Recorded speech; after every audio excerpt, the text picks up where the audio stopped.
결혼 3년 차, 저는 새벽 3시에 눈을 뜹니다. 알람 소리가 아니라 몸이 먼저 기억하는 겁니다. 오늘은 시할아버지 기일이거든요. 부엌불을 켜고 냉장고를 엽니다. 어제 미리 손질해둔 재료들이 빼곡합니다.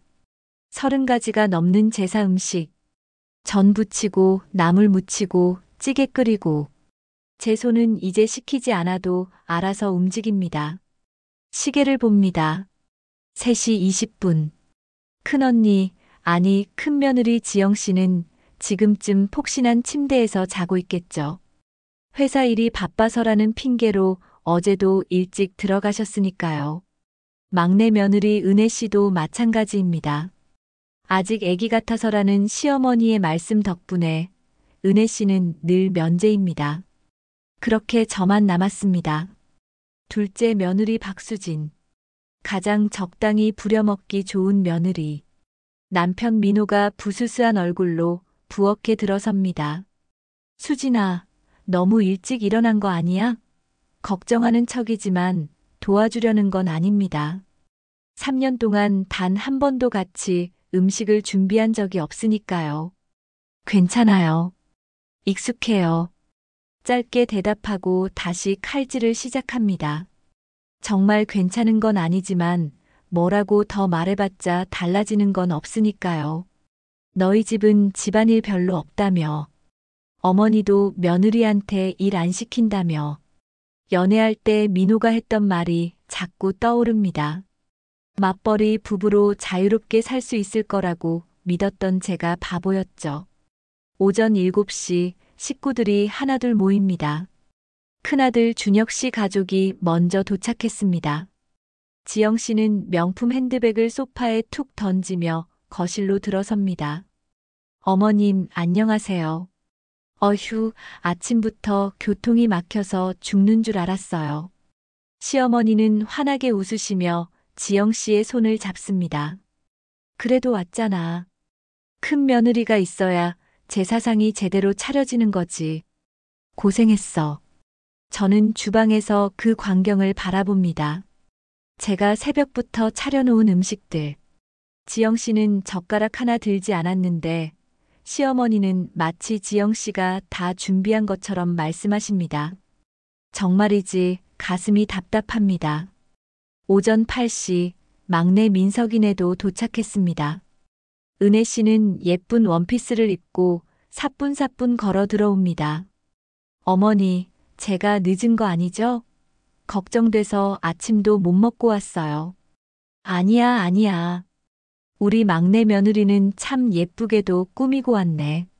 제사상에 복을 가져올 얼굴이야. 시어머니는 은혜 씨의 볼을 살짝 쓰다듬으십니다. 저한테는 한 번도 안 하신 행동입니다. 제사가 시작됩니다. 남자들이 절을 하는 동안 며느리들은 뒤에 서 있습니다. 지영 씨는 스마트폰을 몰래 보고 있고 은혜 씨는 손톱을 뜯고 있습니다. 저만 단정하게 서서 제사상을 바라봅니다. 제가 만든 음식들. 하나하나 정성을 다했는데 아무도 모르죠. 제사가 끝나고 음복을 합니다. 가족들이 둘러앉아 음식을 먹습니다. 수진아, 이 전 좀 짜지 않니?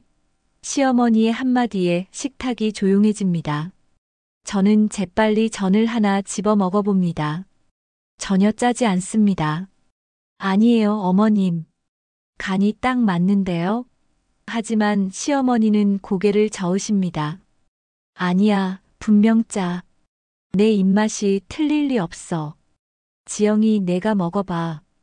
지영 씨가 마지못해 전을 한 입 베어 물고는 고개를 끄덕입니다. 확실히 조금 짠 것 같긴 해요. 아닙니다. 전혀 짜지 않습니다. 지영 씨도 알면서 거짓말하는 겁니다. 시어머니 편을 들기 위해서. 그것 봐. 다음부턴 간을 좀 약하게 해. 우리 시아버님이 싱겁게 드시는 거 모르니? 시아버지는 아무 말씀도 하지 않으십니다. 그저 묵묵히 밥을 드실 뿐입니다. 그분은 늘 그러십니다. 아무것도 말씀하지 않으세요. 이 집에서 내 편은 아무도 없구나. 그날 밤 저는 처음으로 남편에게 따졌습니다. 당신 결혼 전에 뭐라고 했어요? 집안일 별로 없다고 했잖아요. 민호는 TV를 보다가 리모컨을 내려놓습니다. 그때는 정말 그렇게 생각했어. 근데 어쩔 수 없잖아. 형님이랑 동생이 바쁘니까 당신이 좀 해줘야지. 왜 나만 해야 돼요? 지영 씨도 회사 다니고 은혜 씨도 시간 있는데. 제 목소리가 떨립니다. 큰형수님은 직급이 높아서 진짜 바빠. 그리고 막내 동생네는 아직 애기잖아. 민호는 대수롭지 않다는 표정입니다. 은혜 씨 나보다 3살밖에 어리지 않아요. 제 목소리가 커졌습니다. 민호는 짜증스러운 표정을 짓습니다. 아, 왜 이래. 어머니가 원래 그러시니까 조금만 참아. 응, 나도 힘들어. 조금만 참으라는 말. 이 말을 벌써 몇 번째 듣는 건지 모르겠습니다. 그날 밤 저는 화장실 거울을 봤습니다. 거울 속의 제 얼굴은 몹시 지쳐 보였습니다. 35살. 아직 젊다고 생각했는데 거울 속 제 얼굴엔 벌써 주름이 패여 있었습니다. 내가 왜 이렇게 살고 있지? 처음으로 이런 생각이 들었습니다. 하지만 그때는 몰랐습니다. 이것이 시작일 뿐이라는 걸. 더 큰 거짓말들이 저를 기다리고 있다는 걸. 다음 날 아침 출근 준비를 하는데 시어머니가 방문을 두드립니다. 수진아, 다음 주 토요일에 친척 모임 있어. 준비 좀 부탁해. 네. 또요? 지난주에도 했잖아요. 저는 깜짝 놀라 되물었습니다. 이번엔 시댁 쪽 친척들이야. 20명 정도 올 거야.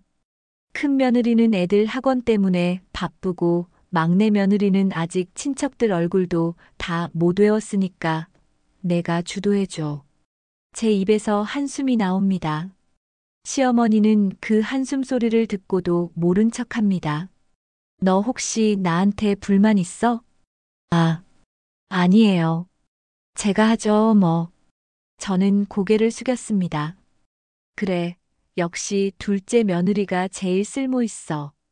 큰 며느리는 뭐든 핑계를 대고 막내 며느리는 아직 어려서 믿음이 안 가거든. 쓸모 있다는 말. 칭찬처럼 들리지만 전혀 기쁘지 않습니다. 저는 쓸모 있는 도구가 아니라 사람인데. 그날 회사에서 동기 언니가 제 얼굴을 보고 놀랐습니다. 수진아, 너 요즘 많이 힘들어 보인다. 무슨 일 있어? 아니에요. 그냥 집안일이 좀 많아서요. 저는 애써 웃으며 대답했습니다. 시댁? 언니가 조심스럽게 물었습니다. 고개를 끄덕이자 언니가 한숨을 쉽니다. 결혼하기 전엔 몰랐지? 나도 그랬어. 남편 말만 믿고 시집 갔다가 고생하는 거. 언니의 말이 너무 정확해서 웃어야 할지 울어야 할지 모르겠습니다. 점심시간에 혼자 앉아 밥을 먹는데 문득 눈물이 났습니다. 밥알을 삼키는 게 이렇게 힘든 줄 몰랐습니다. 목구멍이 메어서 음식이 넘어가지 않습니다. 나는 왜 결혼했을까? 사랑한다는 말에 속아서. 그때는 정말 사랑했습니다. 민호를 믿었고 행복한 가정을 꾸릴 수 있을 거라고 생각했습니다. 하지만 결혼은 두 사람만의 문제가 아니었습니다. 시댁이라는 거대한 시스템 속으로 들어가는 것이었습니다. 그리고 그 시스템 안에서 저는 가장 만만한 부품이었습니다. 퇴근하고 집에 돌아왔습니다. 시어머니가 거실에 앉아 계십니다. 수진아, 오늘 저녁은 뭐 해 먹을 거야? 제가 오늘 회식이 있어서요. 거짓말입니다. 회식은 없습니다. 그냥 오늘 하루만이라도 주방에 서고 싶지 않았습니다. 회식? 며느리가 무슨 회식을 그렇게 자주 가? 집안 식구들 밥은 누가 차려? 시어머니의 목소리가 차갑습니다. 민호가 배달시켜 먹으면 제 목소리는 점점 작아집니다. 배달? 우리 집에서 배달을 먹으라고? 큰 며느리는 바쁘다고 안 오고 막내 며느리는 요리를 못하는데 내가 안 하면 누가 해? 결국 저는 회식을 포기했습니다. 부엌에 서서 저녁을 차렸습니다. 칼질을 하면서 눈물이 도마 위로 떨어졌습니다. 싱거울까봐 재빨리 눈물을 닦아냈습니다. 이게 내 인생인가? 그날 밤 저는 처음으로 깨달았습니다. 제가 사랑받아서 이 집에 온 게 아니라는 것을, 필요해서 선택된 것뿐이라는 것을, 가장 다루기 쉬운 며느리, 착하고 순진하고 참을성 많은 며느리, 그게 저입니다. 2년이 더 흘렀습니다. 결혼 5년 차. 상황은 나아지지 않았습니다. 아니, 오히려 더 나빠졌습니다. 모든 게 변한 건 그날부터였습니다. 시어머니가 며느리 셋을 거실에 불러 모았던 그날. 수진아, 지영아, 은혜야. 너희들한테 할 말이 있어. 시어머니는 소파에 단정히 앉아 우릴 내려다보셨습니다. 나도 이제 나이가 들어서 말이야. 언제 어떻게 될지 모르잖아. 그래서 말인데 앞으로 우리 집 유산은 열심히 집안일 돕고 나한테 잘하는 며느리한테 더 많이 줄 생각이야. 그 순간 공기가 변했습니다. 지영 씨의 눈빛이 날카로워졌고 은혜 씨는 순진한 표정으로 시어머니를 올려다봤습니다. 저는 그저 멍하니 앉아 있었습니다. 어머니, 그게 무슨 말씀이세요? 지영 씨가 먼저 입을 열었습니다. 저희가 유산 때문에 집안일을 하는 건 아니잖아요. 물론이지. 하지만 마음을 다해 집안을 돌보는 며느리와 그렇지 않은 며느리는 달라야 하지 않겠니? 시어머니는 빙그레 웃으셨습니다. 그 웃음이 왠지 섬뜩했습니다. 그날 이후 며느리들 사이의 공기는 완전히 달라졌습니다. 다음 명절 준비 때였습니다. 새벽 4시, 저는 여느 때처럼 부엌에 섰습니다. 그런데 이번엔 달랐습니다. 지영 씨가 오시에 나타났습니다. 언니, 일찍 오셨네요? 저는 놀라서 물었습니다. 집안일을 열심히 해야죠. 장남 며느리로서 책임감이 있으니까. 지영 씨는 앞치마를 두르며 말했습니다. 하지만 그 눈빛은 차가웠습니다. 지영 씨는 전을 붙이기 시작했습니다. 하지만 불 조절을 제대로 못해서 전이 타기 시작했습니다. 언니, 불이 너무세요. 제가 살짝 도와드릴까요? 괜찮아. 내가 할 수 있어. 지영 씨는 날카롭게 대꾸했습니다. 당신이나 잘해. 나도 할 줄 아니까. 결국 탄전이 몇 개 나왔습니다. 시어머니가 아침에 일어나서 그걸 보셨습니다. 이게 뭐야? 전이 왜 이렇게 탔어? 제가 했어요, 어머니. 지영 씨가 재빨리 말했습니다. 죄송해요. 다시 붙일게요. 아니야. 수진이가 도와줬어야지. 같이 있으면서 왜 내버려둬? 시어머니는 저를 쳐다보셨습니다. 저는 할 말을 잃었습니다. 도와주려고 했는데 거절당했다고 말하면 지영 씨와 정면으로 부딪히는 겁니다. 죄송해요. 제가 신경을 못 썼네요. 지영 씨는 제 얼굴을 빤히 쳐다봤습니다. 그 눈빛에는 고맙다는 표정도 미안하다는 표정도 없었습니다. 오히려 의심하는 눈빛이었습니다. 며칠 후, 이번엔 은혜 씨가 변했습니다. 언니, 저도 이제 집안일 배워야 할 것 같아요. 은혜 씨가 제 옆에 찰싹 붙어 말했습니다. 언니가 하는 거 보면서 배울게요. 처음엔 정말 배우는 줄 알았습니다. 그런데 아니었습니다. 은혜 씨는 제가 하는 모든 것을 관찰했습니다. 그리고 시어머니한테 보고했습니다. 어머니, 언니가 오늘 김치찌개에 설탕을 넣던데요. 그게 맞는 거예요? 은혜 씨는 순진한 얼굴로 물었습니다. 설탕? 수진아, 김치찌개에 설탕을 넣었어? 시어머니가 저를 쳐다보셨습니다. 네. 새콤달콤하게 하려고 조금만 넣었어요. 요즘 레시피가 그렇게 나오더라고요. 저는 당황하며 대답했습니다. 레시피? 김치찌개는 원래 맛으로 먹는 건데 무슨 설탕을 넣어. 이상하게 맛이 달다 했더니 시어머니는 고개를 저으셨습니다. 은혜 씨는 미안하다는 표정을 지었지만 그 눈빛은 전혀 미안해 보이지 않았습니다. 그날 밤 저는 거울을 보며 생각했습니다. 왜 이렇게 됐을까? 우리가 원래 이런 사이였나? 아니었습니다. 처음엔 그래도 서먹하지만 예의는 지켰습니다. 지영 씨도 은혜 씨도 저한테 대놓고 못되게 굴지는 않았습니다. 하지만 유산 이야기가 나온 순간부터 모든 게 달라졌습니다. 며느리는 가족이 아니라 경쟁자가 된 겁니다. 일주일 후 시댁 친척 모임이 있었습니다. 저는 새벽부터 음식을 준비했습니다. 그런데 지영 씨가 10시쯤 나타나서는 준비가 거의 다 끝난 음식들을 예쁜 그릇에 옮겨 담기 시작했습니다. 친척들이 도착했습니다. 어머님, 음식이 정말 맛있어 보이네요. 누가 준비했어요? 우리 큰며느리가 아침 일찍부터 준비했지 뭐야. 시어머니는 지영 씨를 가리키며 자랑스럽게 말씀하셨습니다. 저는 주방에서 그 소리를 들었습니다. 설거지를 하던 제 손이 멈췄습니다. 뭐라고요? 은혜 씨가 제 옆으로 왔습니다. 언니 속상하시겠어요.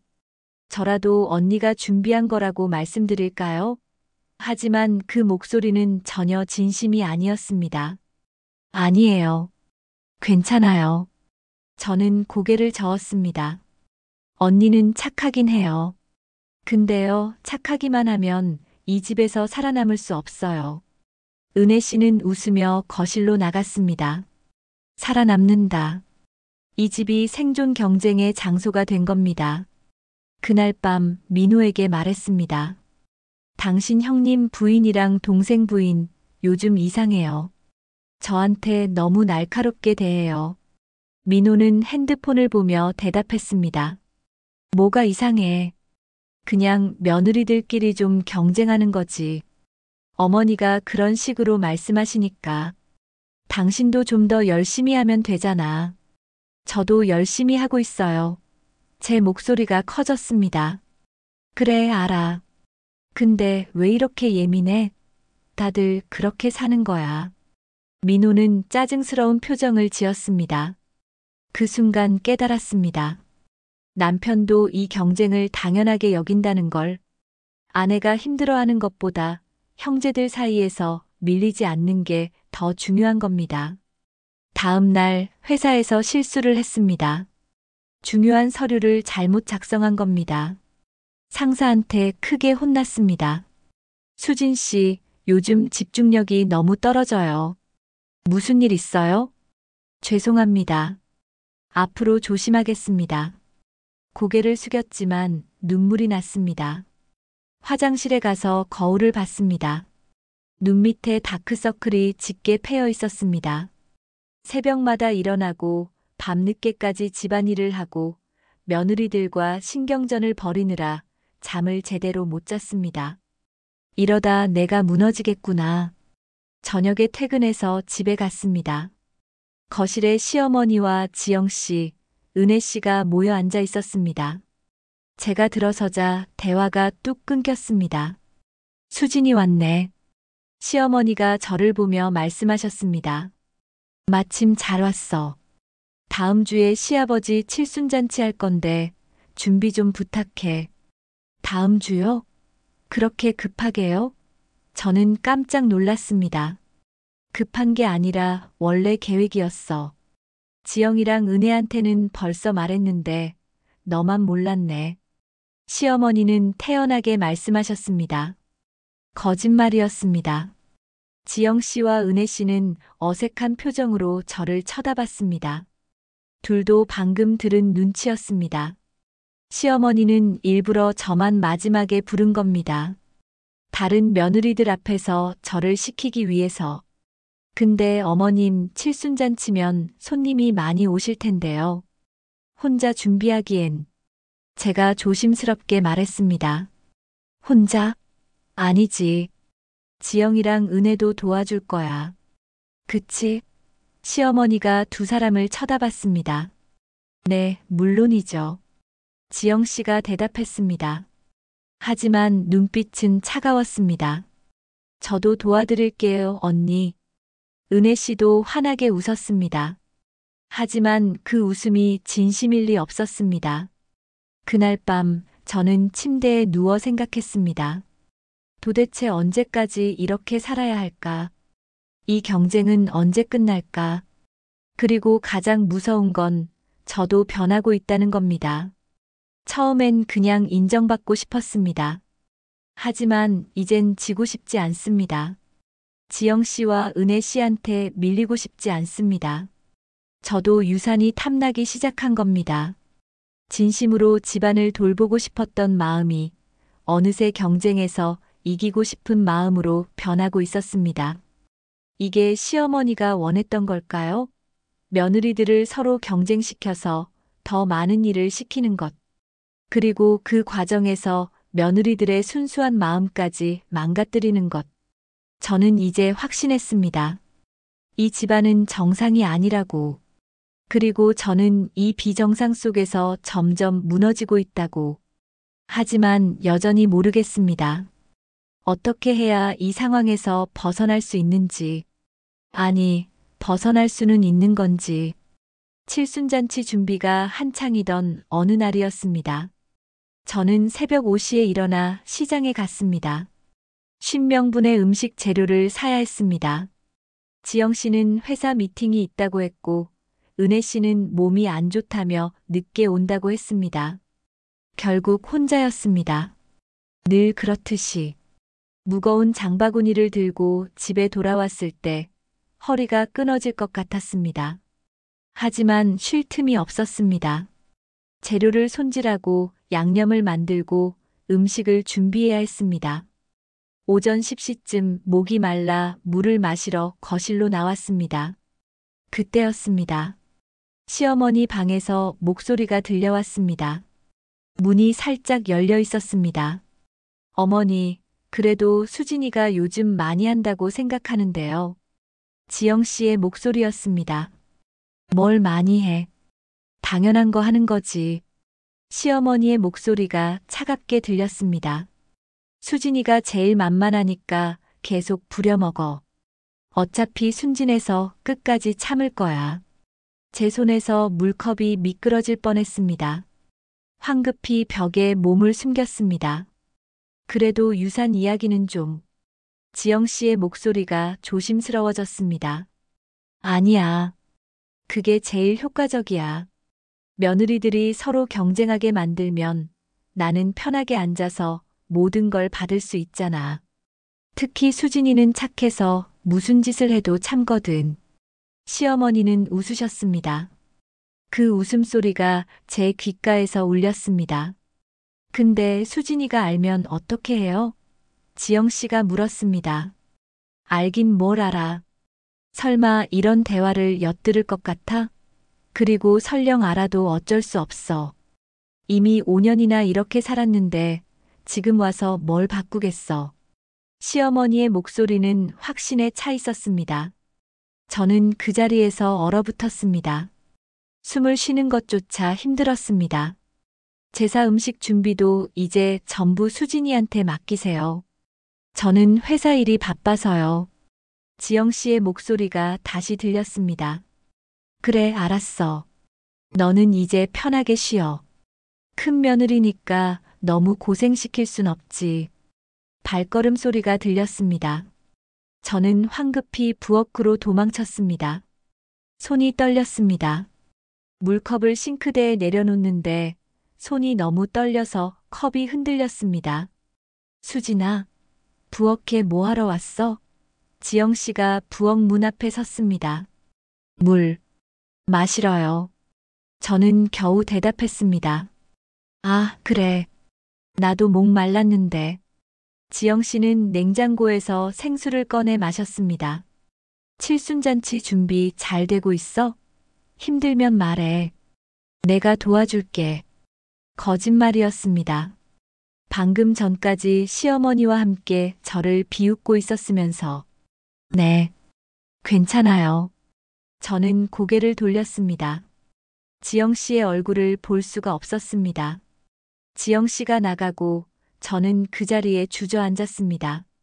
다리에 힘이 풀렸습니다. 전부 계획이었구나. 처음부터 저를 이용하려고 했던 거구나. 더 충격적인 건 그 다음이었습니다. 저녁 때 민호가 퇴근해서 들어왔습니다. 거실에는 큰형님 준혁 씨와 막내 민석이가 먼저 와 있었습니다. 남자들끼리 맥주를 마시며 이야기를 나누고 있었습니다. 저는 부엌에서 저녁을 준비하고 있었습니다. 거실과 부엌 사이 문이 살짝 열려 있어서 그들의 대화가 들렸습니다. 민호야, 너네 집사람 요즘 힘들어 보이던데. 준혁 씨가 말했습니다. 아, 그게 어머니가 일을 좀 많이 시키시긴 해. 민호의 목소리였습니다. 너도 알면서 왜 가만히 있어? 막내 민석이가 물었습니다. 형도 알잖아. 어머니 성격. 그리고 솔직히 우리 집사람이 제일 만만하잖아. 큰형수님은 똑 부러지게 거절하고 막내 동생네는 어리다고 빠지고. 민호가 한숨을 쉬었습니다. 그래도 아내인데 좀 감싸줘야 하는 거 아니야? 민석이가 말했습니다. 감싸면 뭐해? 어머니랑 형님들한테 찍혀. 나도 이 집에서 살아남아야 하는데. 민호의 목소리는 담담했습니다. 그리고 솔직히 말하면 수진이가 집안일 다 해주니까 나도 편하긴 해. 제 손에서 국자가 떨어졌습니다. 쨍그랑 소리가 났습니다. 거실의 대화가 뚝 끊겼습니다. 수진아, 괜찮아? 민호가 부엌으로 왔습니다. 저는 바닥에 떨어진 국자를 주우며 고개를 끄덕였습니다. 네, 괜찮아요. 하지만 괜찮지 않았습니다. 전혀 괜찮지 않았습니다. 남편도 알고 있었습니다. 저를 이용하고 있다는 걸, 저를 희생양으로 삼고 있다는 걸, 그리고 그게 편하다고 생각하고 있었습니다. 그날 밤 민호가 잠든 후 저는 침대에서 일어났습니다. 거실로 나가 소파에 앉았습니다. 어둠 속에서 혼자 앉아 생각했습니다. 5년이었습니다. 5년 동안 저는 이 집안의 착한 며느리이고 싶었습니다. 인정받고 싶었습니다. 사랑받고 싶었습니다. 하지만 전부 거짓이었습니다. 시어머니의 따뜻한 말 한마디, 지영 씨의 친절한 미소, 은혜 씨의 고마워하는 표정. 전부 가짜였습니다. 가장 아픈 건 남편이었습니다. 사랑한다고 했던 남편이 저를 가장 만만한 사람으로 여기고 있었습니다. 눈물이 났습니다. 소리 내지 않으려고 입을 막았습니다. 하지만 눈물은 멈출 수 없었습니다. 볼을 타고 흘러내려 목을 적시고 잠옷을 적셨습니다. 얼마나 울었을까요? 문득 누군가의 시선이 느껴졌습니다. 고개를 들자 시아버지가 복도에 서 계셨습니다. 아버님, 저는 황급히 눈물을 닦았습니다. 시아버지는 천천히 제 옆에 앉으셨습니다. 한동안 아무 말씀도 하지 않으셨습니다. 그저 저와 함께 어둠 속에 앉아 계셨습니다. 며느리. 시아버지가 조용히 입을 여셨습니다. 그동안 고생 많았어. 그 한마디에 다시 눈물이 쏟아졌습니다. 내가 다 보고 있었네. 시아버지의 목소리는 낮고 쉬었습니다. 내가 새벽마다 일어나는 것도, 혼자 무거운 짐을 나르는 것도, 아무도 몰래 우는 것도. 아버님, 왜 모르는 척 하셨어요? 저는 떨리는 목소리로 물었습니다. 시아버지는 긴 한숨을 쉬셨습니다. 미안하구나. 늙은이가 비겁했어. 나도 내 아내가 무섭고 아들들한테 미움받고 싶지 않아서. 그래서 모르는 척했지. 그분도 고통스러웠던 겁니다. 하지만 용기가 없었던 겁니다. 며느리, 조금만 더 참아라. 시아버지가 제 손을 잡으셨습니다. 내가 준비하고 있는 게 있으니. 준비요? 저는 고개를 들었습니다. 아직은 말할 수 없지만 넌 절대 손해보지 않을 거야. 약속한다. 시아버지는 제 눈을 똑바로 쳐다보셨습니다. 그 눈빛은 진심이었습니다. 5년 만에 처음으로 만나는 진심이었습니다. 그날 밤 저는 결심했습니다. 조금만 더 참아보자고. 시아버지를 믿어보자고. 하지만 동시에 다른 결심도 했습니다. 이제 더 이상 착한 며느리 노릇은 하지 않겠다고. 이용당하지 않겠다고. 제 마음을 지키겠다고. 칠순잔치 날이 왔습니다. 50명의 손님이 왔습니다. 음식은 풍성했습니다. 제가 3일 밤을 새워 준비한 음식들이었습니다. 어머님, 음식이 정말 맛있어요. 누가 준비했어요? 친척분이 물으셨습니다. 우리 며느리들이 다 같이 준비했지요. 시어머니는 환하게 웃으셨습니다. 세 며느리가 다 똑같이 열심히 했어요. 저는 주방에서 그 말을 들었습니다. 더 이상 가슴이 아프지 않았습니다. 이제 익숙해진 겁니다.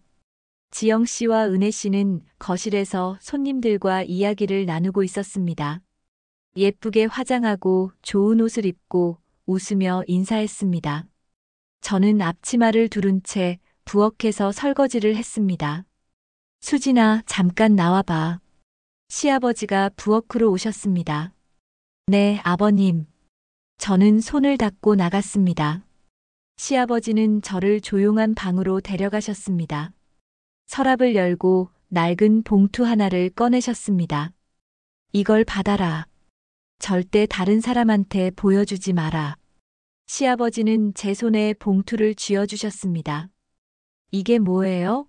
저는 물었습니다. 나중에 보면 알게 될 거야. 중요한 건 넌 절대 이 집안 사람들한테 속지 말라는 거야. 시아버지의 목소리가 간절했습니다. 아버님, 저는 봉투를 꼭 쥐었습니다. 그날 밤 모두가 잠든 후 저는 봉투를 열어봤습니다. 안에는 편지가 한 장 들어 있었습니다. 수진아, 이 편지를 읽고 있다면 나는 아마 세상을 떠난 후일 거야. 미안하다. 살아생전 널 제대로 보호해주지 못해서. 하지만 마지막만큼은 내 편이 되어주고 싶었다. 내 유언장은 변호사 사무실에 맡겨놨어. 주소는 이 편지 뒷면에 적혀 있다. 절대 혼자 고민하지 말고 그분을 찾아가거라. 넌 이 집에서 유일하게 진심이었던 사람이야. 편지를 읽는 동안 눈물이 흘렀습니다. 하지만 이번엔 슬픈 눈물이 아니었습니다. 누군가 저를 보고 있었다는 것. 누군가 제 진심을 알아봐 주었다는 것. 그것만으로도 힘이 났습니다. 저는 편지를 조심스럽게 접어서 숨겼습니다. 그리고 다짐했습니다. 이제 더 이상 혼자가 아니라고. 싸울 준비가 되었다고. 그로부터 2주 후 시어머니가 건강검진을 받으러 병원에 갔습니다. 며느리들은 모두 긴장했습니다. 시어머니가 70세가 넘었으니 혹시라도 어디 안 좋은 곳이 나올까봐. 아니, 솔직히 말하면 그게 아니었습니다. 유산 문제 때문이었습니다.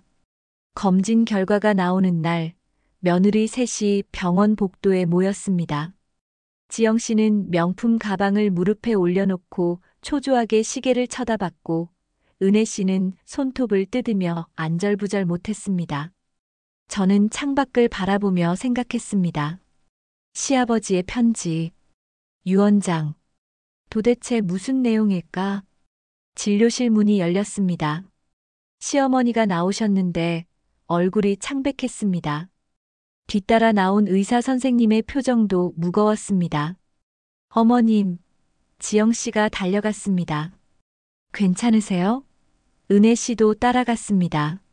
저는 천천히 다가갔습니다. 시어머니는 제 얼굴을 보더니 고개를 돌렸습니다. 집에 가자. 시어머니는 힘없이 말씀하셨습니다. 집으로 돌아오는 내내 차 안은 조용했습니다. 민호가 운전을 했고 시어머니는 뒷좌석에서 창밖만 바라보셨습니다. 저는 옆자리에 앉아 시어머니의 옆모습을 훔쳐봤습니다. 무슨 병일까? 얼마나 심각할까? 집에 도착하자마자 시어머니는 방으로 들어가셨습니다. 문을 닫는 소리가 유난히 크게 들렸습니다. 거실에 남은 며느리 셋. 누구도 먼저 입을 열지 않았습니다. 도대체 뭐래? 지영 씨가 민호에게 물었습니다. 나도 자세히는. 민호가 머리를 극적였습니다. 암이래. 초기긴 한데. 암. 은혜 씨의 얼굴이 하얘졌습니다. 저는 아무 말도 하지 못했습니다. 시어머니가 아무리 저를 힘들게 했어도 암이라는 말은 무거웠습니다. 그날 저녁부터 상황이 급변했습니다. 지영 씨는 매일 시댁에 들렀습니다. 퇴근하고 곧장 와서 시어머니 방문을 노크했습니다. 어머니, 저예요. 오늘 컨디션은 어떠세요? 은혜 씨도 질세라 과일을 사들고 왔습니다. 어머니, 이거 몸에 좋다고 해서 샀어요. 꼭 드세요. 저는 여느 때처럼 저녁을 준비하고 설거지를 하고 집안을 정리했습니다. 달라진 건 없었습니다. 다만 지영 씨와 은혜 씨의 방문 횟수만 늘어났을 뿐. 일주일 후 시어머니가 며느리들을 불렀습니다. 너희들 고맙다. 시어머니는 침대에 기대 앉아 말씀하셨습니다. 내가 아프니까 다들 잘해주네. 당연하죠, 어머니. 지영 씨가 시어머니 손을 잡았습니다. 저희가 얼마나 어머니를 사랑하는데요. 은혜 씨도 반대편에서 손을 잡았습니다. 저는 문 앞에 서 있었습니다. 손을 잡을 자리가 없었습니다. 수진이는 뭐해? 안 들어와? 시어머니가 저를 쳐다봤습니다. 네. 저는 어색하게 방으로 들어갔습니다. 너도 고맙다. 매일 밥 차려주고. 시어머니의 말은 짧았습니다. 다른 며느리들한테 하는 말과는 다른 톤이었습니다. 며칠 후 저는 시어머니 방 앞을 지나가다가 목소리를 들었습니다. 어머니, 혹시 유언장 같은 거 써놓으셨어요? 지영 씨의 목소리였습니다. 갑자기 왜 그런 걸 물어? 시어머니의 목소리가 날카로웠습니다. 아니, 그게 만약을 대비해서요. 아니, 어머니는 당연히 오래오래 사실 거지만 그래도 준비는 해두셔야 하지 않을까요? 지영 씨는 조심스럽게 말했습니다. 넌 정말. 시어머니가 한숨을 쉬었습니다. 아직 안 썼어. 근데 조만간 써야겠지. 그럼 제가 도와드릴까요? 변호사 아는 분도 있고요. 지영 씨의 목소리가 한층 밝아졌습니다. 아니야. 내가 알아서 할게. 시어머니의 대답은 단호했습니다. 저는 조용히 그 자리를 떠났습니다. 가슴이 답답했습니다. 지영 씨뿐만 아니라 모두가 그런 생각을 하고 있을 겁니다. 유산 말입니다. 그날 밤 시아버지가 저를 찾았습니다. 수진아, 잠깐 산책 좀 하자. 밖은 쌀쌀했습니다. 10월 말 낙엽이 바닥에 쌓여 있었습니다. 시아버지는 천천히 걸으셨습니다. 우리 집사람 암 초기래. 시아버지가 입을 여셨습니다. 의사가 그러는데 치료 잘 받으면 완치된대. 다행이네요. 저는 안도했습니다. 근데 말이야. 시아버지가 멈춰 섰습니다. 집사람이 며느리들한테 일부러 심각한 척하고 있어. 네. 저는 깜짝 놀랐습니다. 며느리들 반응을 보려고. 누가 진심으로 걱정하는지, 누가 유산 때문에 잘하는 건지. 시아버지의 목소리가 쓸쓸했습니다. 그럼 어머님은 괜찮으신 거예요? 저는 물었습니다. 초기라서 수술하면 돼. 근데 집사람은 한 달 정도 더 지켜볼 거래. 며느리들이 어떻게 나오는지. 저는 할 말을 잃었습니다. 아프신 것도 시험인 겁니까? 가족을 시험하는 겁니까? 수진아. 시아버지가 제 어깨에 손을 올렸습니다. 넌 속지 마라. 다른 며느리들이 아무리 잘해도 전부 연기야. 진심이 아니라고. 저는 고개를 끄덕였습니다. 이미 알고 있었습니다. 지영 씨의 다정한 말투도 은혜 씨의 눈물도 전부 거짓이라는 걸. 아버님, 궁금한 게 있어요. 저는 용기를 내서 물었습니다. 아버님은 왜 저한테만 진실을 말씀해 주세요? 시아버지는 잠시 말이 없으셨습니다. 밤하늘을 올려다보셨습니다. 넌 유일하게 진심이니까. 시아버지가 조용히 대답했습니다. 5년 동안 지켜봤어. 내가 새벽마다 일어나고 무거운 걸 나르고 혼자 우는 것도 다 봤어. 내가 보상을 바라지 않고 그냥 가족으로 대했다는 것도 알아. 저는 눈물이 났습니다. 5년 만에 처음으로 인정받는 기분이었습니다. 근데 아버님도 힘드셨을 거예요. 지켜만 보시는 게. 제가 말했습니다. 응, 비겁했지. 시아버지는 쓴웃음을 지었습니다. 나도 내 아내가 무서웠어. 나도 평생 그 사람 눈치 보며 살았거든. 아들들한테 미움받고 싶지도 않았고. 그분도 피해자였던 겁니다. 가부장이라고 불리지만 사실은 힘이 없었던 겁니다. 하지만 이젠 달라. 시아버지가 제 손을 잡았습니다. 내가 늙기 전에 옳은 일을 하나는 하고 싶어. 그게 바로 너를 지켜주는 거야. 아버님, 저는 그분의 손을 꼭 잡았습니다. 내 유언장에 다 써놨어. 변호사한테도 확인했고. 시아버지의 목소리가 단호했습니다. 내가 이 집에서 가장 많이 희생했으니 내가 가장 많이 받아야 해. 아버님, 저는 유산 때문에 이러는 게 아니에요. 저는 황급히 말했습니다. 알아. 그래서 더 내가 받아야 해. 시아버지가 미소 지었습니다. 욕심 없는 사람이 받아야 의미가 있어. 우리는 한동안 말없이 걸었습니다. 찬 바람이 불었지만 마음은 따뜻했습니다. 처음으로 이 집에서 편안함을 느꼈습니다. 수진아, 하나만 약속해라. 시아버지가 다시 말씀하셨습니다.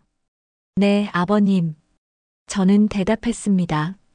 내가 죽고 나면 이 집을 떠나라. 시아버지의 목소리가 진지했습니다. 유산 받고 민호한테서도 떠나. 내 인생을 살아. 아버님, 저는 숨이 막혔습니다. 민호도 내 편이 아니야. 내 아들이지만 나는 알아. 그 애도 이기적이야. 시아버지는 슬픈 표정을 지었습니다. 미안하다. 이런 가족한테 시집 보내서. 저는 울음이 터질 것 같았습니다. 하지만 참았습니다. 시아버지 앞에서까지 우는 모습을 보이고 싶지 않았습니다. 약속할게요, 아버님. 저는 고개를 끄덕였습니다. 아버님 말씀대로 할게요. 시아버지는 제 머리를 쓰다듬었습니다. 처음이자 마지막으로 아버지처럼 대해주셨습니다. 집으로 돌아오는 길 저는 결심했습니다. 시아버지가 원하시는 대로 하겠다고. 더 이상 이 집에 매달리지 않겠다고. 하지만 그때는 몰랐습니다. 시아버지와의 시간이 얼마 남지 않았다는 걸. 다음 날 시어머니 상태가 갑자기 안 좋아졌습니다. 아니, 안 좋은 척 했습니다. 방에서 신음소리가 들렸습니다. 며느리들이 모두 달려갔습니다. 어머니, 괜찮으세요? 지영 씨가 외쳤습니다. 병원 가야 하는 거 아니에요? 은혜 씨는 이미 눈물을 글썽였습니다. 저는 문 밖에 서서 지켜봤습니다. 시어머니의 연기라는 걸 알았습니다. 시아버지가 말씀해 주셨으니까요. 괜찮아. 그냥 좀 쉬면 돼. 시어머니는 약하게 말씀하셨습니다. 너희들이 이렇게 걱정해 주니까 힘이 나네. 지영 씨와 은혜 씨는 시어머니 곁을 지켰습니다. 손을 잡아주고 물을 떠다 주고 이불을 덮어주었습니다. 저는 부엌으로 가서 죽을 끓였습니다. 환자에게는 따뜻한 죽이 좋으니까요. 진심으로 그렇게 생각했습니다. 1시간 후 죽을 들고 방으로 갔습니다. 어머님, 죽 끓였어요. 시어머니는 저를 보더니 고개를 돌렸습니다. 난 괜찮아. 지영이가 죽 사온대. 네. 알겠습니다. 저는 죽을 들고 나왔습니다. 복도에서 시아버지와 마주쳤습니다. 시아버지는 제 손에 든 죽을 보고 안타까운 표정을 지었습니다. 수진아. 시아버지가 낮은 목소리로 말씀하셨습니다. 넌 그렇게 하지 마. 더 이상 진심 쏟지 마. 어차피 안 통해. 하지만 저는 망설였습니다. 내가 착한 건 알아. 하지만 그 착함이 너를 아프게 해. 시아버지는 제 어깨를 토닥였습니다. 이제 그만 아파라. 그날 밤 저는 제가 끓인 죽을 혼자 먹었습니다. 맛이 없었습니다. 아니, 눈물 때문에 짜게 느껴졌습니다. 시아버지의 말이 맞았습니다. 더 이상 진심을 쏟아봤자 소용없었습니다. 이제 정말 마음을 닫을 때가 온 겁니다. 시어머니의 암 진단 이후 집안 분위기는 완전히 바뀌었습니다. 겉으로는 모두가 걱정하고 염려하는 척했지만 실제로는 유산을 향한 경쟁이 본격적으로 시작된 겁니다. 지영 씨는 매일 아침 출근 전에 들러 시어머니께 아침 인사를 했습니다. 어머니, 잘 주무셨어요? 오늘은 제가 과일 깎아드릴게요. 은혜 씨는 점심시간마다 전화를 걸었습니다. 어머니, 점심은 드셨어요? 입맛 없으시면 제가 저녁에 뭐 맛있는 거 해드릴게요. 저는 여느 때처럼 집안일을 했습니다. 빨래하고 청소하고 밥하고 달라진 건 없었습니다. 다만 마음은 달라졌습니다. 더 이상 인정받고 싶지 않았습니다. 2주 후 시어머니가 수술을 받았습니다. 초기 암이라 간단한 수술이었지만 며느리들은 모두 병원에 모였습니다. 수술실 앞 대기실. 지영 씨는 명품 코트를 걸치고 앉아 있었고 은혜 씨는 손수건으로 눈물을 닦았습니다. 저는 창밖을 바라보고 있었습니다. 수진아, 왜 그렇게 멍하니 있어? 걱정 안 돼? 은혜 씨가 물었습니다. 걱정되죠. 저는 짧게 대답했습니다. 그래 보이지 않는데. 지영 씨가 날카롭게 쳐다봤습니다. 너무 침착한 거 아니야? 저는 대답하지 않았습니다. 뭐라고 말해야 할까요? 시아버지한테 들어서 초기 암이고 완치 가능하다는 걸 안다고, 시어머니가 일부러 심각한 척하고 있다는 걸 안다고. 수술은 성공적으로 끝났습니다. 의사 선생님이 나와서 말씀하셨습니다. 다행히 암이 전이되지 않았고 깨끗하게 제거했습니다.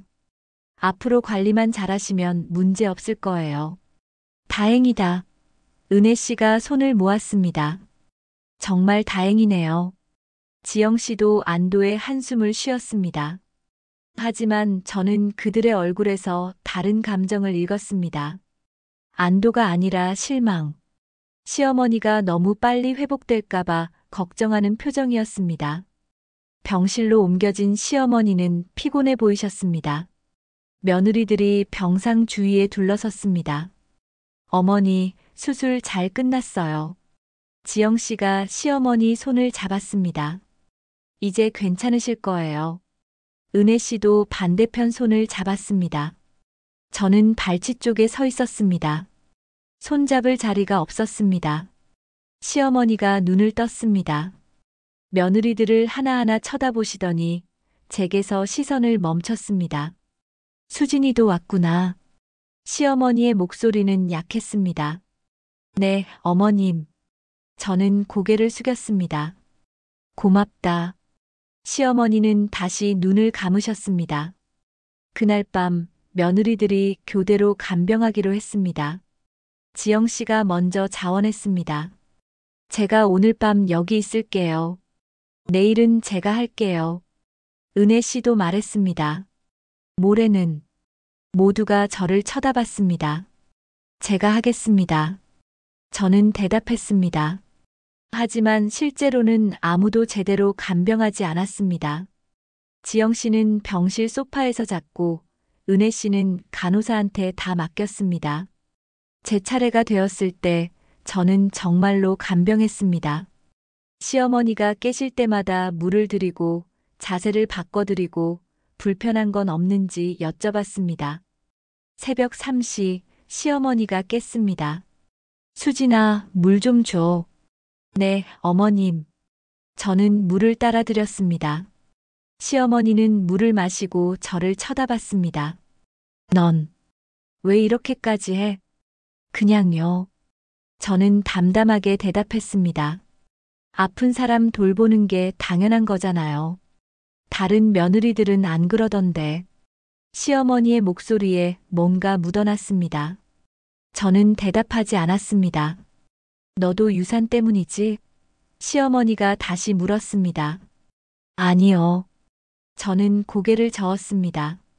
저는 그런 거 생각 안 해요. 거짓말. 시어머니는 냉소를 띄었습니다. 모든 며느리가 다 그래. 겉으로는 착한 척하지만 속으로는 유산 생각뿐이야.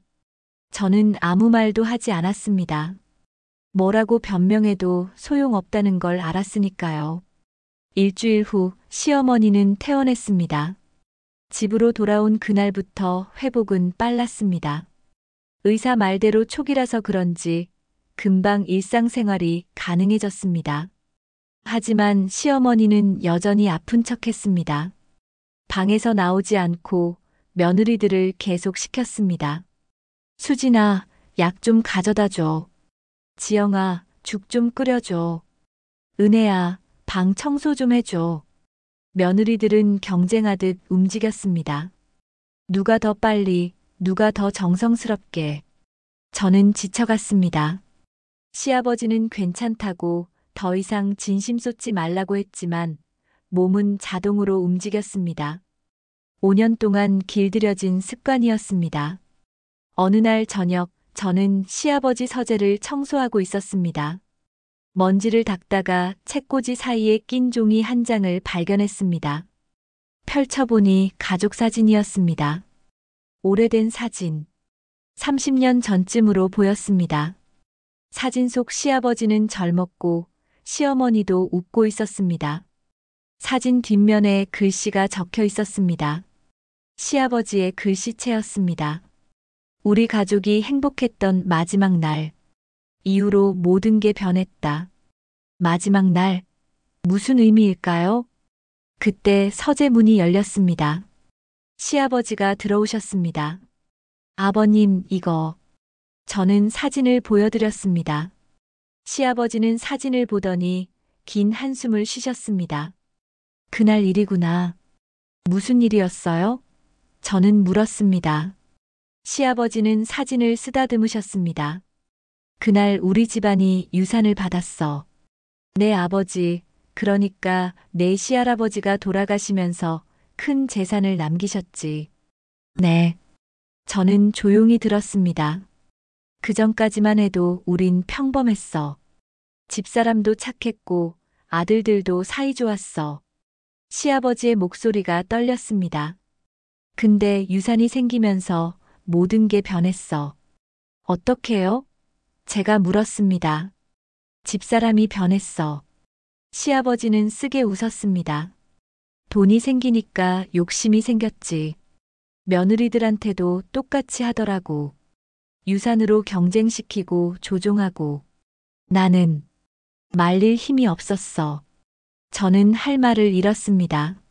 시어머니도 원래는 그런 사람이 아니었던 겁니다. 유산이 사람을 바꾼 겁니다. 그래서 난 절대 우리 아들들한테 같은 짓 안 할 거야. 시아버지가 제 손을 잡았습니다.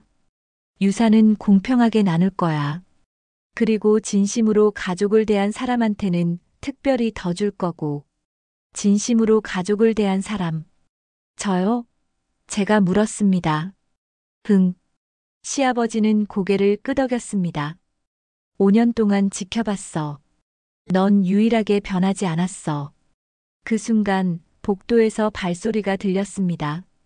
우리는 깜짝 놀라 대화를 멈췄습니다. 문틈으로 누군가의 그림자가 보였습니다.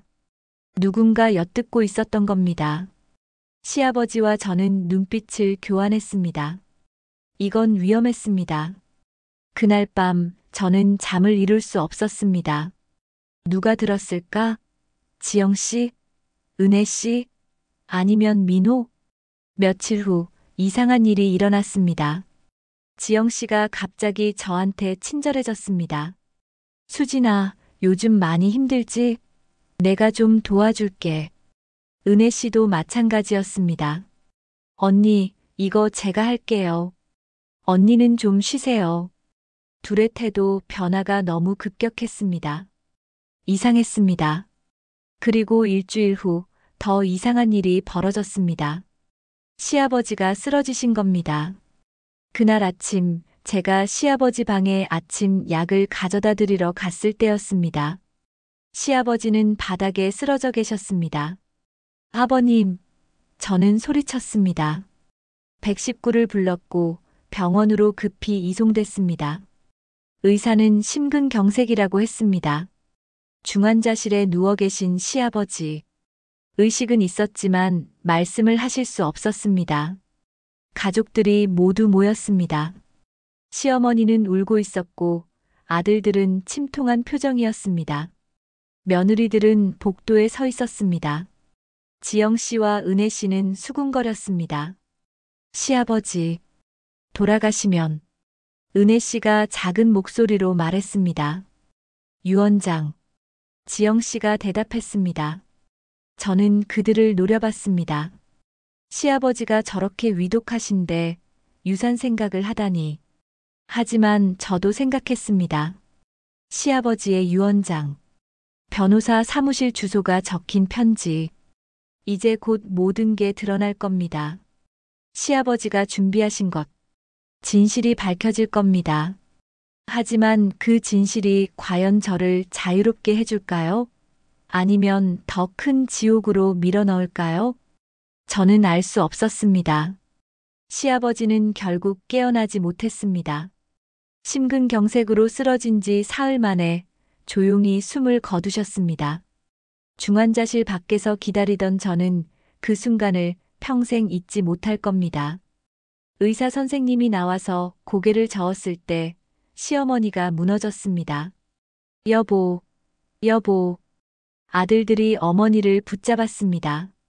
민호는 울고 있었습니다. 그 모습이 진심처럼 보였습니다. 저도 눈물이 났습니다. 시아버지, 유일하게 제 편이었던 분, 저를 이해해 주셨던 분. 하지만 슬퍼할 시간도 없었습니다. 장례 준비를 해야 했으니까요. 장례식장을 예약하고 부고를 돌리고 조문객을 맞을 준비를 했습니다. 당연히 대부분의 일은 며느리들의 몫이었습니다. 장례식장 준비실. 며느리 셋이 모였습니다. 3일장으로 할 거래. 조문객이 많이 올 거라고. 지영 씨가 말했습니다. 음식 준비는 어떻게 하죠? 은혜 씨가 물었습니다. 업체에 맡기자. 우리가 다 할 순 없어. 지영 씨가 대답했습니다. 아니에요. 저는 고개를 저었습니다. 아버님 마지막인데 정성껏 준비해야죠. 수진아, 정신 차려. 지영 씨가 날카롭게 말했습니다. 지금 상황에서 우리가 직접 다 한다고? 비현실적이야. 하지만 제가 말하려는데 은혜 씨가 끼어들었습니다. 언니도 슬프겠지만 현실적으로 생각해야죠. 우리가 쓰러지면 누가 장례 치러요? 결국 업체에 맡기기로 했습니다. 하지만 저는 밤새 음식을 준비했습니다. 아버님이 좋아하시던 음식들. 손수 만들어서 제사상에 올리고 싶었습니다. 새벽 4시 장례식장 작은 부엌에서 저는 혼자 음식을 만들었습니다. 전을 부치고 나물을 무치고 탕을 끓였습니다. 눈물이 계속 흘렀습니다. 프라이팬 앞에서 도마 위에서 눈물이 멈추지 않았습니다. 수진아. 누군가 부엌 문을 두드렸습니다. 민호였습니다. 왜 여기 있어? 자야지. 민호가 피곤한 얼굴로 말했습니다. 아버님 드릴 음식 만들고 있어요. 저는 눈물을 닦으며 대답했습니다. 그런 거 업체가 다 하잖아. 민호는 이해하지 못한다는 표정이었습니다. 이건 제가 하고 싶어서 하는 거예요. 저는 다시 전을 붙이기 시작했습니다. 민호는 한숨을 쉬고 나갔습니다. 첫날 장례식이 시작됐습니다. 조문객들이 줄을 이었습니다.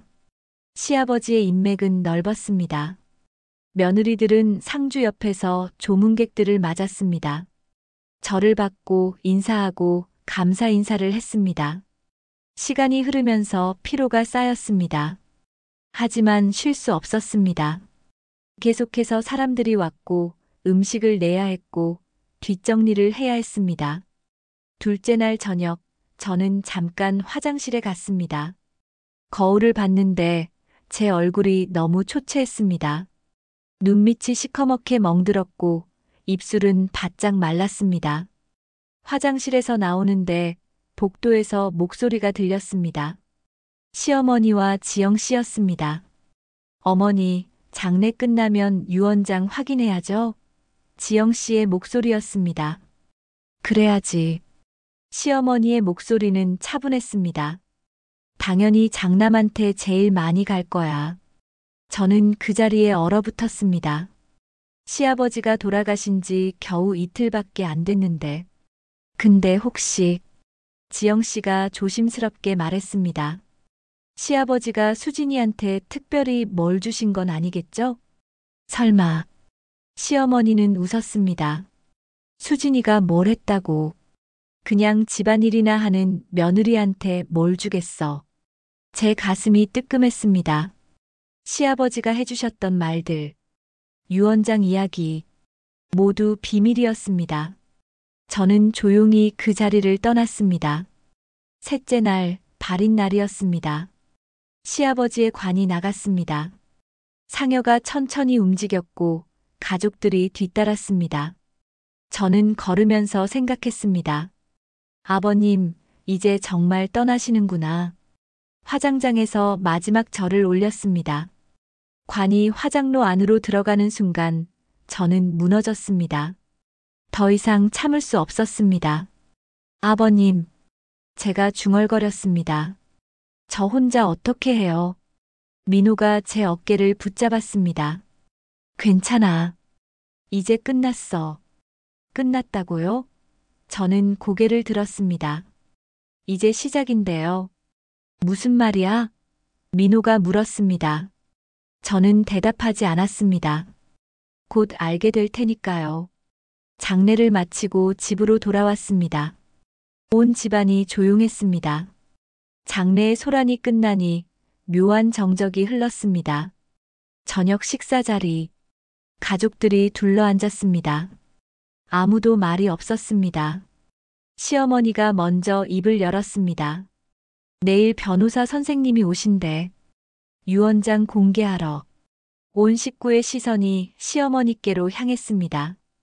당연히 장남이 제일 많이 받을 거야. 시어머니가 준혁 씨를 쳐다봤습니다. 그리고 둘째, 막내 순으로. 며느리들은요? 은혜 씨가 조심스럽게 물었습니다. 며느리들. 시어머니는 고개를 저었습니다. 며느리는 가족이 아니잖아. 법적으로. 그 말에 지영 씨의 표정이 굳었습니다. 은혜 씨는 입술을 깨물었습니다. 저는 아무 말도 하지 않았습니다. 시아버지의 편지를 생각했습니다. 분명 뭔가 다를 겁니다. 그날 밤 저는 잠들 수 없었습니다. 내일이면 모든 게 드러날 겁니다. 시아버지가 준비하신 것. 진실. 새벽 2시 저는 시아버지가 주셨던 편지를 다시 꺼내 읽었습니다. 수진아, 넌 이 집에서 유일하게 진심이었던 사람이야. 눈물이 또 났습니다. 아버님, 저 혼자서도 잘할 수 있을까요? 당신이 원하시는 대로 이 집을 떠날 수 있을까요? 다음 날 아침이 밝았습니다. 변호사가 올 시간이 다가왔습니다. 온 가족이 거실에 모였습니다. 시어머니는 상석에 앉았고 아들 셋이 그 옆에 앉았습니다. 며느리들은 뒤쪽에 섰습니다. 초인종이 울렸습니다. 민호가 문을 열었습니다. 변호사가 들어왔습니다. 검은 서류 가방을 들고 정장을 입은 중년 남성이었습니다. 안녕하세요. 고인의 유언 집행을 맡은 변호사 김성훈입니다. 변호사가 인사했습니다. 모두가 긴장했습니다. 공기가 팽팽했습니다. 그럼 유언장을 공개하겠습니다. 변호사가 서류 가방에서 봉인된 봉투를 꺼냈습니다. 바로 그 순간이었습니다. 저는 조용히 말했습니다. 저는 유산 포기하겠습니다. 대신 이혼하고 이 집을 떠나겠어요. 온 거실이 순간 얼어붙었습니다. 뭐라고? 시어머니가 저를 쳐다봤습니다. 민호는 입을 벌렸습니다. 수진아, 갑자기 무슨 소리야? 지영 씨는 의아한 표정이었고 은혜 씨는 미소를 감추지 못했습니다. 저는 차분하게 말을 이었습니다. 5년 동안 충분히 했어요. 이제 지쳤어요. 유산 같은 거 필요 없어요. 그냥 자유롭고 싶어요. 수진 씨, 변호사가 저를 쳐다봤습니다. 유언장을 먼저 들어보시는 게 좋을 것 같은데요. 아니에요. 듣고 싶지 않아요. 저는 고개를 저었습니다. 하지만 변호사는 봉투를 뜯기 시작했습니다. 고인께서 남기신 유언입니다. 반드시 공개해야 합니다. 그리고 유언장이 공개되는 순간 모든 것이 바뀌기 시작했습니다. 변호사는 유언장을 천천히 펼쳤습니다. 거실의 모든 사람이 숨을 죽였습니다. 고인 강태수 씨의 유언장을 낭독하겠습니다. 변호사가 안경을 고쳐 쓰고 읽기 시작했습니다. 나 강태수는 본 유언장을 통해 내 전 재산을 다음과 같이 분배한다. 시어머니가 몸을 앞으로 기울였습니다. 아들들도 긴장한 표정이었습니다. 첫째, 전 재산의 50%는 며느리 박수진에게 상속한다. 순간 거실이 술렁였습니다. 뭐라고? 시어머니가 벌떡 일어섰습니다. 50%? 수진이한테? 지영 씨가 믿을 수 없다는 표정으로 저를 쳐다봤습니다. 민호는 입을 벌린 채 굳어 있었습니다. 은혜 씨는 창백한 얼굴로 변호사를 쳐다봤습니다. 저는 그 자리에 서서 떨고 있었습니다. 50%? 그렇게 많이? 변호사는 계속 읽었습니다. 둘째, 나머지 50%는 아내 이순자와 새 아들 강준혁, 강민호, 강민석에게 균등 분배한다. 즉, 각자 12.5%씩 받는다. 이게 무슨 말도 안 되는 소리야. 시어머니가 소리쳤습니다. 며느리한테 절반을, 우리한테는 고작 12.5%씩? 어머니, 진정하세요. 준혁 씨가 시어머니를 붙잡았습니다. 하지만 그의 얼굴도 일그러져 있었습니다. 이건 무효야. 시어머니가 변호사를 노려봤습니다. 당신네가 우리 영감 속였지? 정신이 온전하지 않으셨어. 유언장은 합법적으로 작성되었습니다. 변호사가 차분하게 말했습니다. 고인께서는 정신이 온전한 상태에서 공증을 받으셨고 증인도 있습니다. 이건 말도 안 돼. 지영 씨가 소리쳤습니다. 수진이가 뭘 했다고요? 집안일 좀 했다고 재산의 절반을. 저는 여전히 말이 없었습니다. 입이 떨어지지 않았습니다. 변호사가 다시 유언장을 들었습니다. 고인께서 편지를 첨부하셨습니다. 박수진 씨 앞으로. 제게요? 제가 떨리는 목소리로 물었습니다. 네. 변호사가 봉투 하나를 꺼냈습니다.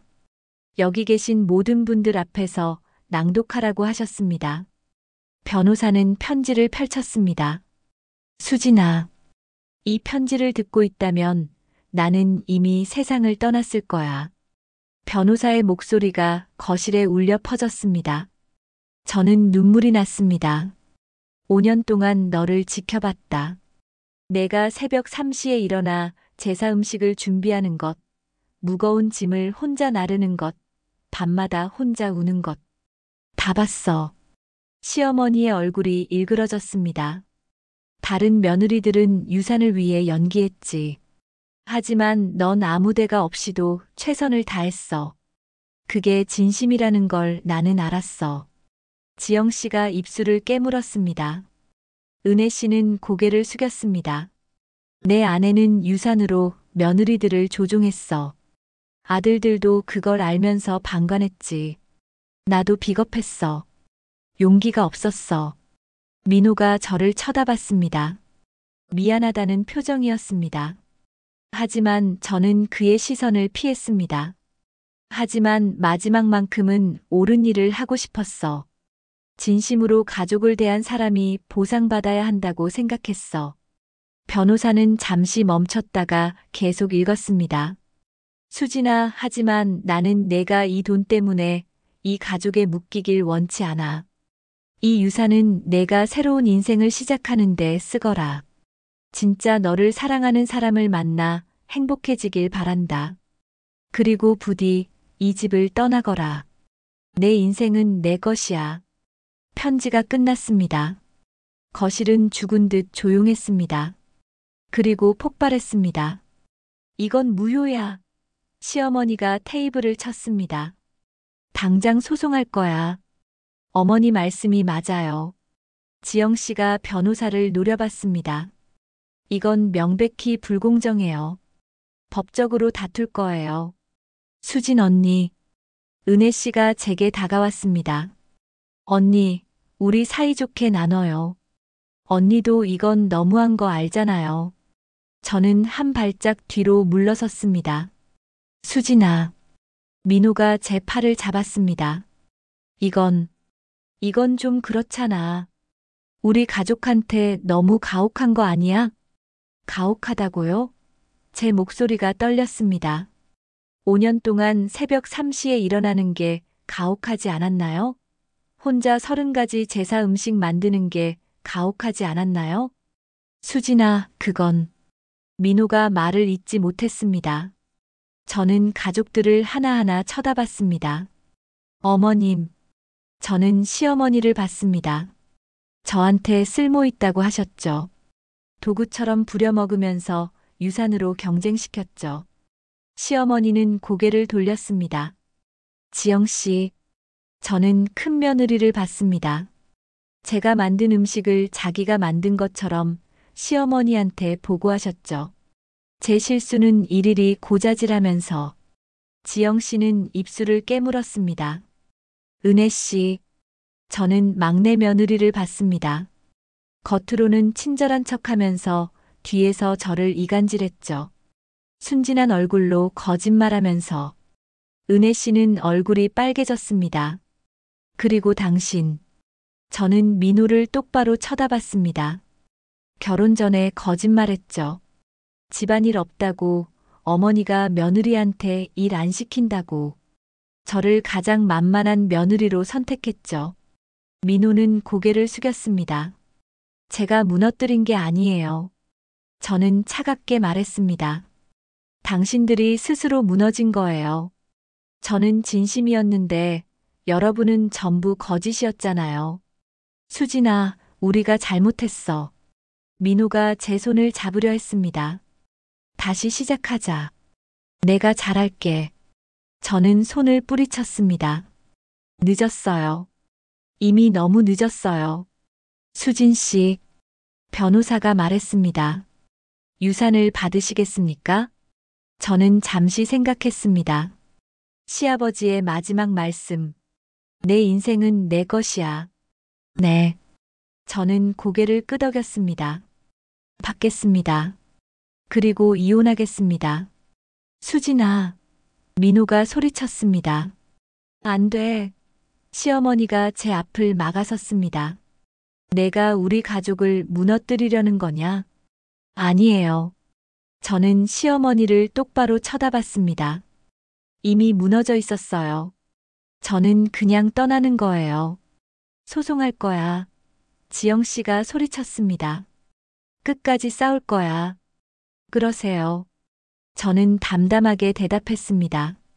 변호사님이 말씀하셨잖아요. 합법적이라고. 변호사가 고개를 끄덕였습니다. 유 원장은 법적으로 완벽합니다. 소송하셔도 결과는 같을 겁니다. 저는 거실을 나왔습니다. 뒤에서 소리가 들렸습니다. 시어머니의 울음소리, 며느리들의 항해, 민호의 외침. 하지만 저는 돌아보지 않았습니다. 방으로 돌아와 짐을 쌌습니다. 제 옷가지들, 개인 물건들. 5년 동안 이 집에서 쌓인 것들. 많지 않았습니다. 캐리어 하나면 충분했습니다. 짐을 다 싸고 거울을 봤습니다. 거울 속에 제 얼굴. 지쳐 있었지만 무언가 달라 보였습니다. 눈빛이 달랐습니다. 더 이상 두렵지 않았습니다. 집을 나서는데 민호가 막았습니다. 제발 다시 한 번만 생각해봐. 민호의 눈에 눈물이 고였습니다. 저는 고개를 저었습니다. 5년 동안 생각했어요. 충분해요. 나 사랑해. 민호가 말했습니다. 저는 쓰게 웃었습니다.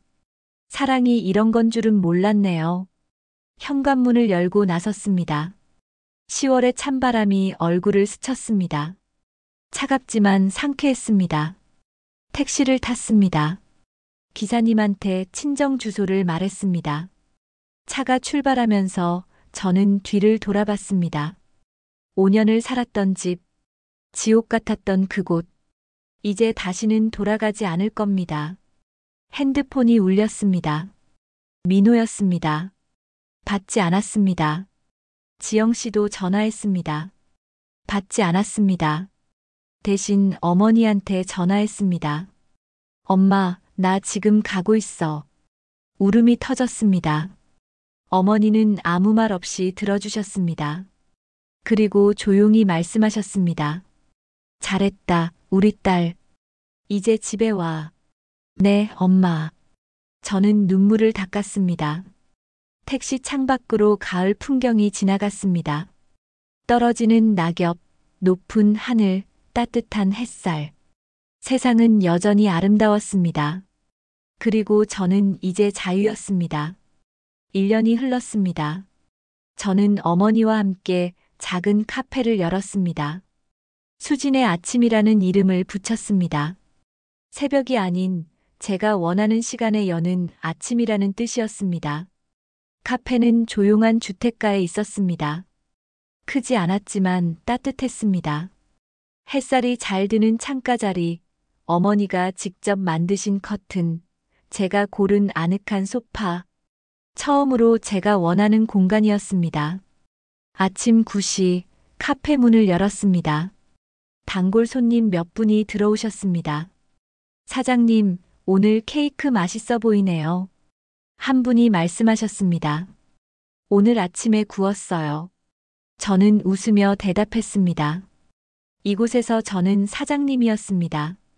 며느리가 아니라, 집안이라는 사람이 아니라, 저 자신이었습니다. 오전 시간은 바빴습니다. 커피를 내리고 샌드위치를 만들고 손님들과 이야기를 나눴습니다. 피곤하지만 행복했습니다. 이건 제가 선택한 일이었으니까요. 점심시간이 지나고 한가해지면 저는 창가 자리에 앉아 커피를 마셨습니다. 창밖을 바라보며 생각했습니다. 지난 1년. 이혼 소송은 생각보다 빨리 끝났습니다. 민호는 처음엔 거부했지만 결국 동의했습니다. 제 마음을 돌릴 수 없다는 걸 알았으니까요. 유산 소송도 있었습니다. 시어머니와 지영 씨가 변호사를 선임해서 유 원장 무효 소송을 걸었습니다. 하지만 법원은 유 원장이 합법적이라고 판결했습니다. 그 과정은 힘들었습니다. 법정에서 시어머니를 마주하고 며느리들의 증언을 듣고 과거를 다시 들춰내야 했습니다. 하지만 저는 이겼습니다. 아니, 시아버지의 진심이 이긴 겁니다. 유산을 받고 저는 결정했습니다. 전부 제가 쓰지 않겠다고. 절반은 가정폭력과 가족 갈등으로 고통받는 여성들을 돕는 단체에 기부했습니다. 나머지로 카페를 열고 어머니와 함께 살 작은 집을 마련했습니다. 돈이 많이 남진 않았습니다. 하지만 충분했습니다. 저는 많은 게 필요하지 않았으니까요. 오후 3시 카페 문이 열렸습니다. 낯선 남자가 들어왔습니다. 안녕하세요. 남자는 조심스럽게 인사했습니다. 어서 오세요. 저는 웃으며 맞았습니다. 남자는 창가 자리에 앉아 책을 읽었습니다. 조용하고 점잖은 사람 같았습니다. 그날 이후로 그는 자주 왔습니다. 매주 수요일과 토요일 같은 시간에 같은 자리에. 한 달쯤 지나서 우리는 이야기를 나누기 시작했습니다. 그의 이름은 정우진이었습니다. 프리랜서 작가였습니다. 40살 한 번 결혼했다가 이혼했다고 했습니다. 저도 이혼했어요. 제가 말했습니다. 힘드셨겠어요. 그는 공감하는 눈빛이었습니다. 그랬어요. 하지만 이제는 괜찮아요. 저는 솔직하게 대답했습니다. 우리는 천천히 가까워졌습니다. 서두르지 않았습니다. 확인하지도 않았습니다. 그냥 편안하게 이야기를 나눴습니다. 어느 날 그가 물었습니다. 수진 씨, 과거가 많이 힘드셨던 것 같은데 괜찮으시면 이야기해 주실 수 있어요? 저는 처음으로 누군가에게 제 이야기를 했습니다.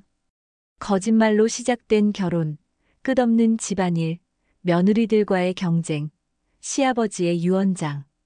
다 말하고 나니 후련했습니다. 우진 씨는 조용히 들어주었습니다. 판단하지 않았습니다. 조언하지도 않았습니다. 그저 들어주었습니다. 당신은 충분히 잘했어요. 그가 말했습니다. 5년 동안 진심을 다했잖아요. 잘못은 당신이 아니라 그들이에요. 그 말을 듣고 눈물이 났습니다. 1년 동안 참았던 눈물이었습니다. 우진 씨는 제 손을 잡아주었습니다. 따뜻했습니다. 6개월 후 우리는 연인이 되었습니다. 처음엔 두려웠습니다. 또 배신당할까봐, 또 이용당할까봐, 또 상처받을까봐. 하지만 우진 씨는 달랐습니다. 저를 있는 그대로 받아들였습니다. 제 과거를 알면서도, 제가 완벽하지 않다는 걸 알면서도 당신이 과거에 얼마나 힘들었는지 알아요. 우진 씨가 말했습니다. 하지만 그게 당신의 전부가 아니에요. 당신은 강하고 따뜻하고 아름다운 사람이에요. 그 말을 듣고 저는 울었습니다. 기쁜 눈물이었습니다. 그리고 오늘 카페에서 하루 일과를 마치고 저는 어머니와 함께 저녁을 먹었습니다. 엄마, 맛있어요. 저는 어머니가 만드신 된장찌개를 먹으며 말했습니다. 우리 딸 요즘 많이 밝아졌다. 어머니가 제 얼굴을 쓰다듬으셨습니다. 네, 엄마.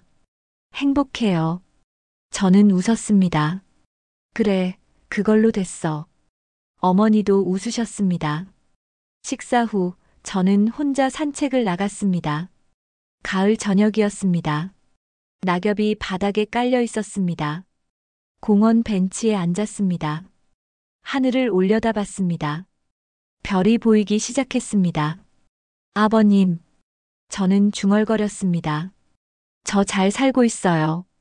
바람이 불었습니다. 마치 시아버지의 대답 같았습니다. 그날 시아버지가 하셨던 말이 떠올랐습니다. 내 인생은 내 것이야. 맞아요, 아버님. 이제 제 인생은 제 거예요. 핸드폰이 울렸습니다. 민호였습니다. 1년 동안 민호는 가끔 연락했습니다.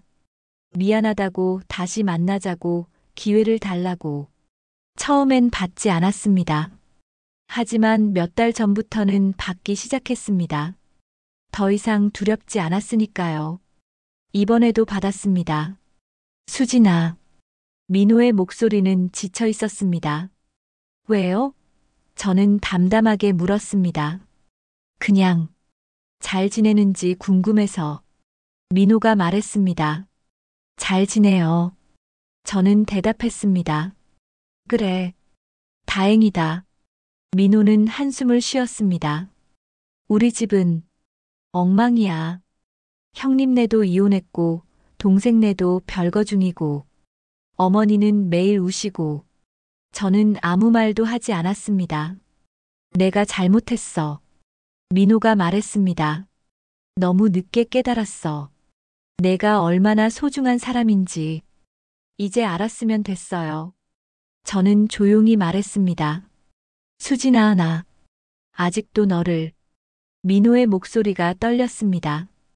민호 씨, 저는 글을 멈췄습니다.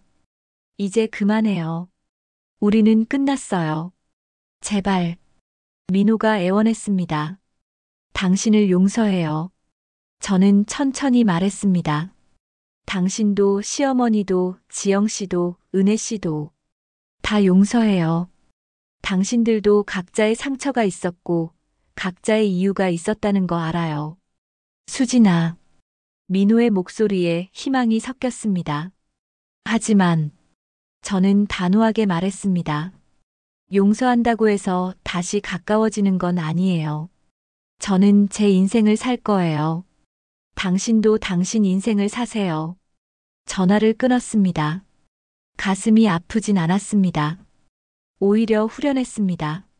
마지막 매듭을 푼 기분이었습니다. 집으로 돌아가는 길 우진 씨한테서 문자가 왔습니다. 내일 저녁에 시간 있어요? 맛있는 거 먹으러 가요. 저는 미소 지으며 답장을 보냈습니다. 좋아요. 기대할게요. 집에 도착했습니다. 어머니는 TV를 보고 계셨습니다. 엄마, 저 왔어요. 저는 인사했습니다. 응, 우리 딸. 밖이 추웠지? 어머니가 웃으셨습니다. 괜찮아요. 저는 어머니 옆에 앉았습니다. 엄마, 우진 씨가 내일 저녁에 같이 밥 먹자는데 괜찮을까요? 제가 조심스럽게 물었습니다. 당연하지. 그 친구 좋은 사람이야. 어머니가 제 손을 잡았습니다. 행복하게 사는 거, 그게 제일 중요해. 고마워요, 엄마. 저는 어머니를 안았습니다. 그날 밤 침대에 누워 천장을 바라봤습니다. 5년 전에 저를 생각했습니다. 새벽 3시에 일어나 제사 음식을 만들던 저, 혼자 울던 저, 인정받고 싶어 했던 저, 그때의 저한테 말해주고 싶었습니다. 괜찮아. 힘들겠지만 견뎌내. 내가 진심으로 대한 만큼 누군가는 알아볼 거야. 그리고 결국 넌 자유로워질 거야. 눈을 감았습니다. 편안했습니다. 꿈속에서 시아버지를 만났습니다. 시아버지는 웃고 계셨습니다. 수진아, 잘 살고 있구나. 시아버지가 말씀하셨습니다. 네, 아버님. 덕분이에요. 저는 대답했습니다. 아니야. 내 힘이야. 시아버지는 제 머리를 쓰다듬으셨습니다. 넌 강한 아이야. 눈을 떴습니다. 아침이었습니다. 햇살이 창문으로 들어왔습니다. 새로운 하루가 시작되었습니다. 카페로 가는 길 거리를 걷는데 문득 깨달았습니다. 저는 이제 행복하다고. 완벽하지는 않습니다. 가끔 외롭고 가끔 과거가 떠올라 아프고 가끔 불안합니다. 하지만 그래도 괜찮습니다. 왜냐하면 이제 제 삶은 제 것이니까요. 제가 선택하고 제가 책임지고 제가 만들어가는 삶이니까요. 카페 문을 열었습니다. 오늘도 손님들이 올 겁니다. 커피를 내리고 케이크를 팔고 이야기를 나눌 겁니다. 그리고 저녁에는 우진 씨를 만날 겁니다. 맛있는 걸 먹고 웃고 행복할 겁니다. 내일도 모레도 계속. 창가 자리에 앉아 커피를 한 모금 마셨습니다. 따뜻했습니다. 창밖으로 가을 햇살이 들어왔습니다. 따뜻하고 부드러웠습니다. 저는 미소 지었습니다. 진심은 결국 자유를 얻는다. 그리고 자유는 새로운 시작을 만든다. 제 새로운 시작은 지금 이 순간부터입니다.